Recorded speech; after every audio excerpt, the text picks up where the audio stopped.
একটা দল ধরে বসে থাকবে, তাদের মতো না হলে জুলাই সনদে স্বাক্ষর করবে না। এটা যদি হয় তাহলে এই জুলাই সনদ কখনোই স্বাক্ষরিত হবে না। গণ অভ্যুত্থান করতে এতটা পেরেশানি হয়নি। গণ অভ্যুত্থানের মধ্যে আমাদের কিন্তু একটা ডিবেট ছিল না।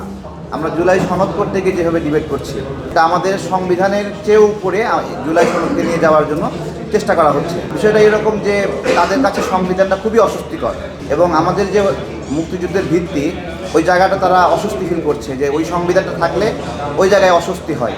তো বারবার এটা বলা হয় যে এই সংবিধান নতুন করে লিখতে হবে। একটা দল ধরে বসে থাকবে, তাদের মতো না হলে জুলাই সনদে স্বাক্ষর করবে না। এটা যদি হয় তাহলে এই জুলাই সনদ কখনোই স্বাক্ষরিত হবে না। এখন যে কোনো ব্র্যান্ডের পুরাতন এসি বদলে নতুন ওয়ালটন এসিতে উপভোগ করুন 25% ছাড়। গণ অভ্যুত্থান করতে এতটা পেরেশানি হয়নি। গণ অভ্যুত্থানের মধ্যে আমাদের কিন্তু একটা ডিবেট ছিল না।